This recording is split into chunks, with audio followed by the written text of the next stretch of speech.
Welcome to this explainer on agentic loops in Claude Code. You know, if you've been using AI for coding, you're probably pretty used to that standard back and forth, right? You write a prompt, the AI gives you some code, you test it out, and then you prompt again. But what if we could evolve past that? Today, we're transitioning from basic prompting to building automated agentic coding assistants. Think of it like moving from handcrafting a single product on a wooden workbench to designing a fully functional, self-running assembly line. We're going to explore exactly how you can stop being the bottleneck in your own development process and start building intelligent, self-sustaining loops.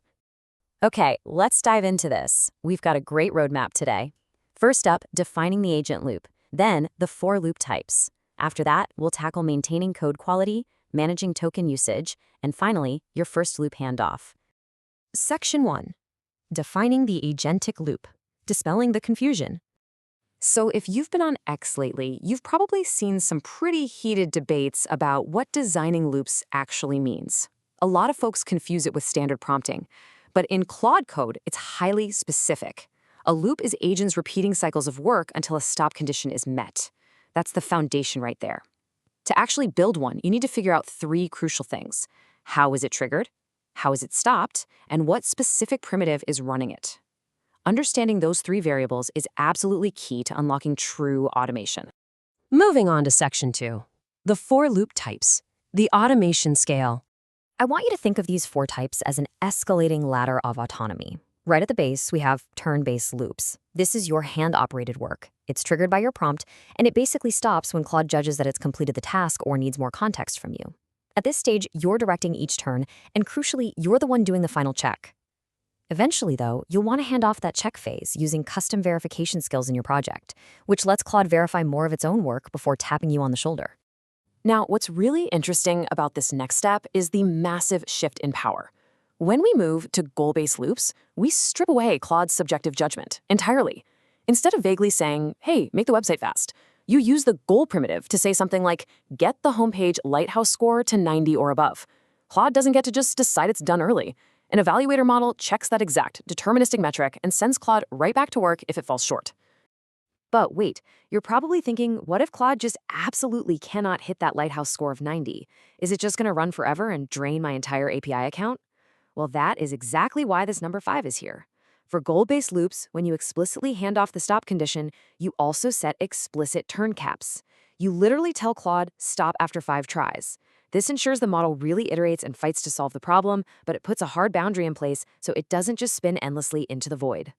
Stepping even further up the ladder, we hit time-based loops. Notice we're really accelerating the automation now. Here, the loop isn't triggered by you typing a prompt at all. It's triggered by a specified time interval. You're using the loop and schedule primitives, which means you're officially handing off the trigger. This is perfect for recurring agentic work where the task stays exactly the same and only the inputs change. Think about interfacing with external systems. You could tell Claude to check your pull requests every 5 minutes, address any new review comments, and fix failing CI checks, entirely in the background. And finally, we reach the absolute peak of the autonomy scale, proactive loops. At this stage, you hand off the prompt entirely. These are event-driven routines that require zero real-time human input. None.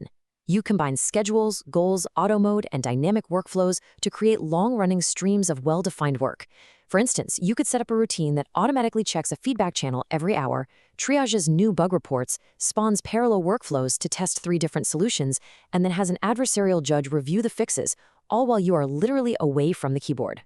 So, the crucial point here is what you are systematically delegating at each stage. With turn-based, you hand off the check. With goal-based, you hand off the stop condition. With time-based, you hand off the trigger. And with proactive loops, you're handing off the prompt entirely. This is your ultimate toolkit for removing bottlenecks. Understanding this matrix means you know exactly which tool to pull from your tool belt depending on where the friction is in your day. Section 3, maintaining code quality, doing it right. Now, as we scale up this autonomy, developer anxiety naturally peaks. I mean, nobody wants an AI writing garbage code while they're off grabbing a coffee, right? You need strict guardrails. For a front-end UI change, you can't just tell the AI to check your work. You must encode human-like review into a skill file. Step 1, start the dev server. Step 2, interact and screenshot. Step 3, check the browser console for errors. Step 4, run a performance trace. If literally any step fails, Claude must start over. You have to demand end-to-end verification so it never hands back partial, broken work. Beyond just those manual skills, maintaining high quality means looking at your entire environment. Keep your code base clean, because Claude learns directly from your existing patterns. Make sure your framework docs are accessible so the model actually uses up-to-date best practices. And this is a big one. Use a second agent for code reviews via the code review skill. A second agent brings completely fresh context and is entirely uninfluenced by the original agent's flawed reasoning or bias. Oh, and if something does fail, don't just fix the code. Encode that fix into your system to prevent it from ever happening again in future iterations. Section 4. Managing token usage. Doing it cost-effectively. Scaling autonomy sounds absolutely amazing until you see that massive API bill at the end of the month. So let's set some firm boundaries to keep costs in check. Here are your rapid-fire best practices. First, choose the right primitive and model. Please don't use heavy reasoning for super simple tasks. Define crystal clear stop criteria. Always pilot workflows on small slices of work before a massive run. Crucially, use scripts. A deterministic Python script is vastly cheaper than having an LLM reason from scratch every single time. Finally, match your intervals to reality and use commands like usage to monitor exactly where your tokens are going in real time. And finally, Section 5, your first loop handoff, getting started.